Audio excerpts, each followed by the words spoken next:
I used to believe that heartbreak would come with signs, arguments that grew too sharp, silences that stretched too long, the sense of something unraveling, piece by piece. But mine came without warning a week before my wedding, when the woman I was about to marry disappeared without a word. No calls, no explanation, just silence that screamed louder than any fight ever could. My name is Claire. I am 32 years old, and for a brief moment, I thought I was about to step into the life I had always dreamed of, a home filled with laughter, a partner to share my burdens, a family of my own. Instead, I found myself sitting in an empty apartment with a stack of cancellation receipts and a diamond ring that had turned to ash in my hand. It began 8 days before the wedding. Lisa, my fiancée, was supposed to meet me at the venue for a final walkthrough. Table placements, meal counts, last-minute details we had planned 100 times before. She never showed. At first I thought she was running late. I texted at 7. No reply. Called at 8. Straight to voicemail. By 9 my gut was tightening with dread. I called again. Nothing. I reached out to her sister, to her parents, to her closest friends. Nobody knew where she was. Her apartment was dark, her car gone. It wasn't just unlike her, it was unthinkable. The next 24 hours blurred into panic. I called hospitals. I filed a missing persons report. I barely slept, pacing the floor, torn between the terror that something awful had happened and the creeping dread that the betrayal was more personal. On the third day, the police found her. Safe. Staying with an old college friend 3 hours away. Relief slammed into me, only to be replaced by something sharper, colder. She was fine. She just hadn't told me. No explanation, no message, just the phrase she gave to the police: I need space. Space. A week before our wedding. After 5 years together, after building a life, after picking floral centerpieces and honeymoon destinations, that word didn't just sting, it hollowed me out. I waited for her to call. She didn't. I waited for her to explain. She stayed silent. And in that silence, something inside me shifted. Fear and grief hardened into something else, clarity. So I started making my own calls. The venue, gone. The $5,000 deposit I had paid was lost. The caterer, $3,500 gone. Photographer, florist, DJ, honeymoon flights, non-refundable. Every call felt like a hammer shattering the future I thought I was building. $15,000 in losses, all of it money I had put down myself. And then there was the ring. A vintage-inspired cushion cut 1.5 carats, her dream. $13,000 chosen with trembling hands and a hopeful heart. I sold it to a jeweler for less than 8. A fraction of its worth, but enough to soften the blow of the debts her absence had left me drowning in. Packing her things was the hardest part. I boxed her clothes, her books, even the silly carnival teddy bear she had once won for me. Each item felt like a question with no answer. Who disappears on the eve of a wedding? Who leaves without a note, without a goodbye? And yet, in the quiet of those nights, surrounded by boxes and broken plans, I realized something important. You don't come back from this. Not really. Trust once fractured that deeply can't be pieced back together with apologies. It doesn't matter if she came running back with tears and explanations. The foundation had crumbled. 5 days later she did come back, but not to me, to my job. I was in the middle of a client meeting when a colleague knocked on the door and said someone was waiting for me in reception. Annoyed, I excused myself, only to find her there. Lisa. Puffy-eyed, messy-haired, looking like a ghost of the woman I once loved. Her voice shook as she said, "Please, it's all been a horrible mistake. A mistake." That was her word for ghosting me, her family, everyone who loved her.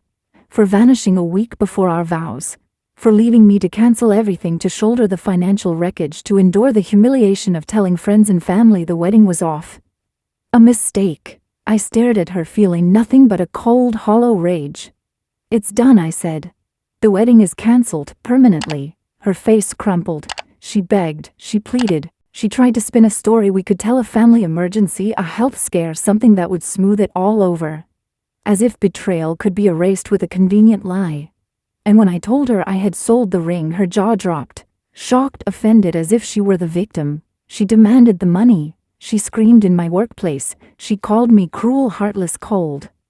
And maybe I was. But cruelty is abandoning someone who loves you. Cruelty is disappearing without a word, expecting forgiveness and funds to clean up the mess you made. My silence, my refusal, that wasn't cruelty. That was survival. And for the first time since she vanished, I felt strong. She didn't take my silence well. When begging didn't work, when crocodile tears dried up.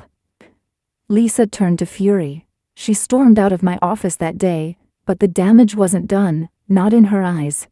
Within hours, her sister was posting cryptic messages online. Some people show their true colors when money is involved, heartless.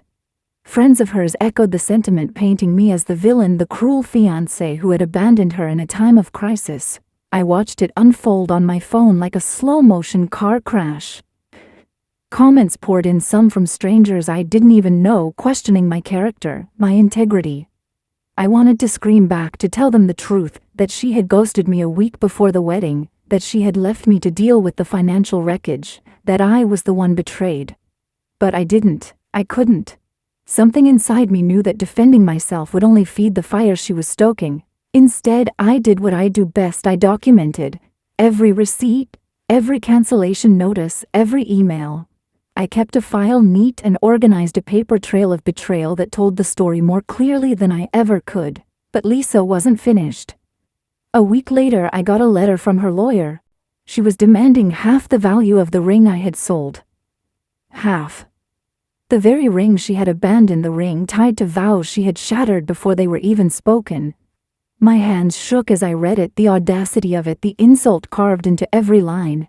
Denise, my lawyer, didn't even blink. She doesn't have a case, she said firmly. Engagement rings are conditional gifts. She broke the condition.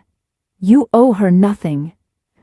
Her calm steadied me, but deep down I was still boiling. It wasn't about the money anymore, it was about principle.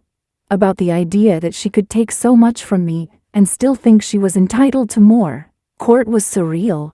Lisa showed up in black, her hair perfectly curled, makeup smudged just enough to look tragic. She played the part of the abandoned bride-to-be, telling the judge through trembling lips that she had been blindsided, that she had been emotionally devastated when I sold the ring without her consent. But then Denise presented the facts. The timeline of her disappearance. The police report I had filed when I thought she was missing, the cancellation receipts dated before she ever tried to come back. And finally she held up Lisa's own words to the police when they found her. I need space. The judge's expression hardened. He ruled in my favor within minutes. The ring was mine to dispose of as I wished. Her claim was dismissed. Walking out of that courtroom, I should have felt victorious.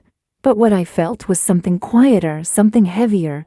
Vindication, yes, but also sorrow, because betrayal doesn't end with a ruling. It lingers. It claws at you in the quiet hours, whispering doubts you can't quite silence. Still, something was shifting in me. For months I had been reacting, panicking, canceling, cleaning up the wreckage she left behind. But now, for the first time, I felt like I was steering again. I had stood up to her lies, faced down her demands, and walked out stronger. That night I went home and lit a single candle on my kitchen table. I sat in the silence, staring at the flickering flame, and I let myself breathe. For the first time since the text, I felt a flicker of peace, but peace is fragile. And I knew Lisa well enough to know this wasn't the last I'd hear from her. I didn't have to wait long for the quiet to be tested. It came in the form of an invitation that accidentally landed in my inbox, CC'd on a mass email for a local gallery opening. Lisa's name was listed among the exhibiting artists.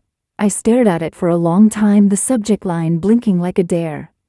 For months I'd avoided every place she might be, every neighborhood that might hold a ghost of us. But something inside me wanted to see the truth with my own eyes, standing up, not hiding. So I went. The gallery was all white light and polished concrete floors, the kind of space where footsteps sound like decisions. I moved slowly, studying the pieces, black and white photos of people in motion, a girl crossing a street, a boy leaping from a dock, a woman letting go of a balloon. The theme, according to the placard, was absence. I almost laughed. When I reached the back wall, I found her image, a self-portrait blurred at the edges, face turned away. The title was just one word, away. I felt the old ache stir, the kind that lives somewhere between your ribs and your spine, but it didn't knock me over the way it once did. I stood there breathing, while the murmurs of strangers braided around me. That's when I heard her voice at my shoulder. "Claire." I turned. Lisa looked smaller than I remembered, not thinner, smaller, like someone who had spent months shrinking to fit inside a story she couldn't bear. For a second the room tilted, and we were back in the kitchen, back in the car, back in the 1,000 ordinary moments that used to stitch our lives together. Then the presence steadied itself. "I didn't expect you," she said. "I didn't expect me either," I answered. She glanced at the photo, then at me. "I owe you an apology that won't fix anything." There was a time when that sentence would have split me open. Tonight it brushed past and kept walking. "You owe yourself the truth," I said. "The rest is paperwork." Something flickered in her eyes. Anger, grief, maybe both. "I was drowning," she said quietly. "The wedding, my family, the money." I panicked. "You vanished," I said. "Not just from me, from anyone who could tell you the truth." She swallowed. "My mother did the same thing to my father. A week before their wedding. Nobody talks about it. They pretend it was a break or an illness, but it was fear. That's the secret I grew up inside." Her voice shook. I didn't know how to stay. It landed between us, the long-buried family story, the generational echo I hadn't seen. It didn't absolve her, but it changed the shape of the wreckage. Betrayal with a root is still betrayal, but at least you can see where the poison started. "I'm sorry," she said again, and for the first time I believed she meant it. "I saw the court papers. I saw the receipts. You carried everything. You were kind. I made you pay for my silence." I thought about all the late nights, the deposits, the ring I'd sold because I couldn't bear to keep it. I thought about her sister's posts, the emails to my clients, the months I lived like a defendant in my own life. "Kindness doesn't mean debt," I said. "That's the lesson I had to learn the hard way." A woman in a linen dress squeezed past us, brushing my shoulder, and the room returned, the white light, the polished floor, the edges of other lives. Lisa tucked a strand of hair behind her ear. "Do you hate me?" I looked at the photograph. Her blurred face turned away, the motion of absence made visible. Hate was too simple for what had happened. "No," I said. "I just don't follow you anymore." She nodded, and there was relief in it.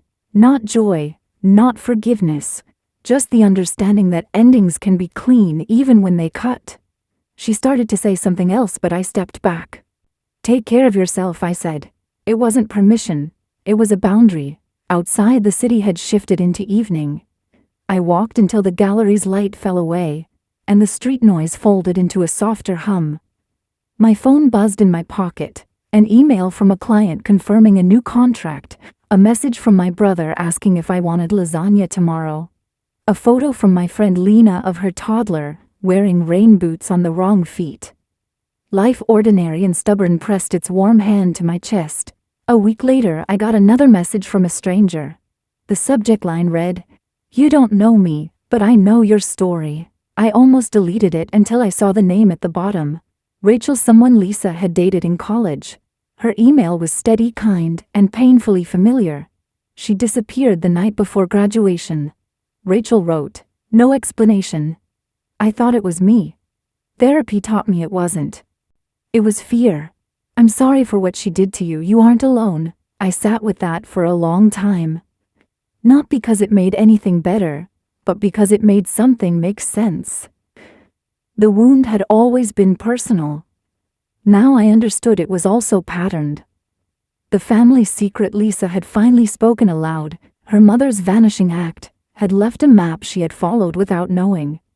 And I had stumbled into the path of that inheritance. Not money. A story. Passed down like an heirloom with a crack running through it. One evening after a storm rinsed the city clean, I drove to the waterfront with a small envelope.